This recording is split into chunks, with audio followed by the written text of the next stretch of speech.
Mateo, 25 kabanata. Ang kaharian ng langit ay maitutulad dito. May 10 dalagang lumabas upang sumalubong sa lalaking ikakasal. Bawat isa'y may dalang ilawan. Ang 5 sa kanila ay hangal, at ang 5 na may matatalino. Ang mga hangal ay nagdala ng kanilang mga ilawan, ngunit hindi nagbaon ng langis. Ang matatalino na may nagbaon ng langis, bukod pa sa nasa kanilang mga ilawan. Naantala ang pagdating ng lalaking ikakasal, kaya't inantok at nakatulog sila sa paghihintay. Ngunit nang hating gabi na'y may sumigaw, "Narito na ang lalaking ikakasal. Lumabas na kayo upang salubungin siya." Agad bumangon ang 10 dalaga at inayos ang kanilang ilawan. Sinabi ng mga hangal sa matatalino, "Bigyan naman ninyo kami kahit kaunting langis. Aandap-andap na ang aming mga ilawan. Baka hindi ito magkasya sa ating lahat. Mabuti pa'y pumunta muna kayo sa tindahan at bumili ng para sa inyo." Tugon naman ng matatalino. Kaya't lumakad ang 5 dalagang iyon upang bumili ng langis. Habang wala sila, dumating ang lalaking ikakasal. Ang 5 nakahanda ay kasama niyang pumasok sa kasalan at isinara ang pinto. Pagkatapos, dumating naman ang iba pang dalaga. "Panginoon, Panginoon, papasukin po ninyo kami," pakiusap nila. Ngunit tumugon siya, "Sino ba kayo? Hindi ko kayo kilala." Pagkatapos nito'y sinabi ni Jesus, "Kaya't magbantay kayo, sapagkat hindi ninyo alam ang araw o ang oras man. Ang paghahari ng Diyos ay maitutulad sa isang taong maglalakbay. Kaya't tinawag niya ang kanyang mga tauhan at ipinagkatiwala sa kanila ang kanyang ari-arian.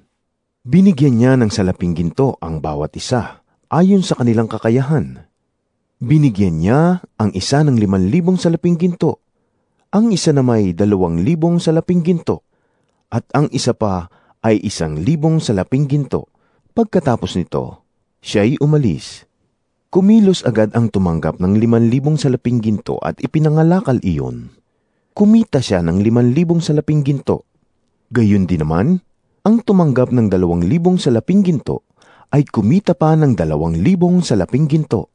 Ngunit ang tumanggap ng 1,000 salaping ginto ay humukay sa lupa at itinago ang salaping ginto ng kanyang Panginoon. Pagkaraan ng mahabang panahon, bumalik ang Panginoon ng mga tauhang iyon at sila'y pinag-ulat. Lumapit ang tumanggap ng 5,000 salaping ginto at sinabi, "Panginoon, ito po ang 5,000 salaping ginto na iniwan ninyo sa akin. Heto naman po ang 5,000 salaping ginto na tinubo nito." Sinabi sa kanya ng Panginoon, "Magaling, tapat at mabuting lingkod.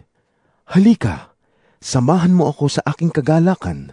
Naging tapat ka sa kaunting halaga, kaya gagawin kitang tagapamahala ng malaking halaga." Lumapit din ang tumanggap ng 2,000 salaping ginto at ang sabi, "Panginoon, ito po ang iniwan ninyo sa aking 2,000 salaping ginto. Heto naman po ang 2,000 salaping ginto na tinubo nito." Sinabi ng kanyang Panginoon, "Magaling, tapat at mabuting lingkod. Naging tapat ka sa kaunting halaga, kaya't pamamahalain kita sa malaking halaga. Samahan mo ako sa aking kagalakan."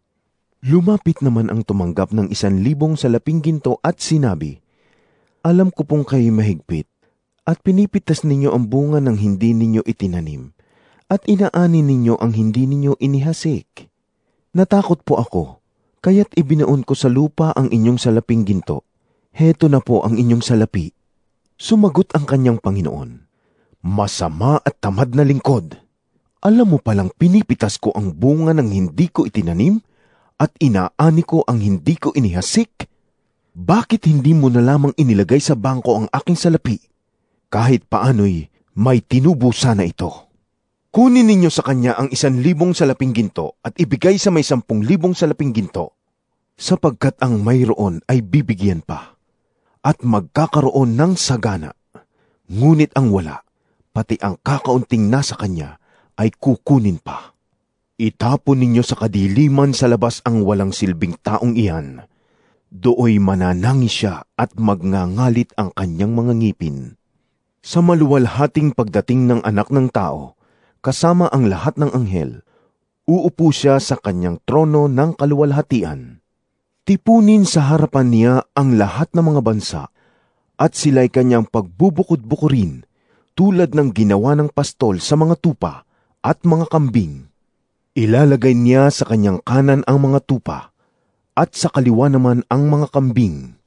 Kaya't sasabihin ng hari sa mga nasa kanan niya, "Hali kayo, mga pinagpala ng aking ama. Pumasok kayo at tanggapin ang kahariang inihanda para sa inyo mula pa nang likhain ang daigdig. Sapagkat ako'y nagugutom at ako'y inyong pinakain. Ako'y nauuhaw at ako'y inyong pinainom. Ako'y isang dayuhan at inyong pinatuloy. Ako'y hubad at ako'y inyong dinamitan. Nagkasakit at inyong dinalaw. Nabilanggo at inyong pinuntahan." Sasagot ang mga matuwid, "Panginoon, kailan po namin kayo nakitang nagutom at aming pinakain, o nauhaw at aming pinainom? Kailan po kayo naging dayuhan at aming pinatuloy, o kaya'y hubad at aming dinamitan? At kailan po namin kayo nakitang nagkasakit o nabilanggo at kayo'y aming dinalaw?" Sasabihin ng hari, "Tandaan ninyo, nang gawin ninyo ito sa pinakahamak sa mga kapatid kong ito, sa akin ninyo ito ginawa." Sasabihin naman niya sa mga nasa kaliwa, "Lumayo kayo sa harapan ko, kayong mga isinumpa. Doon kayo sa apoy na di namamatay, na inihanda para sa dyablo at sa kanyang mga kampon.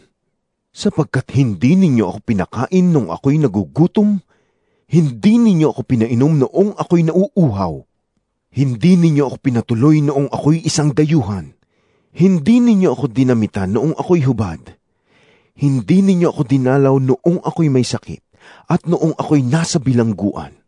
At sasagot din sila, "Panginoon, kailan po namin kayo nakitang nagutom, nauhaw, walang matuluyan, hubad, may sakit, o nasa bilangguan na hindi namin kayo tinulungan?" At sasabihin sa kanila ng hari, "Tandaan ninyo, nang pagkaitan ninyo ng tulong ang isa sa pinakahamak sa mga ito, ako ang inyong pinagkaitan. Itataboy ang mga ito sa kaparusahang walang hanggan, ngunit ang matuwid ay pupunta sa buhay na walang hanggan."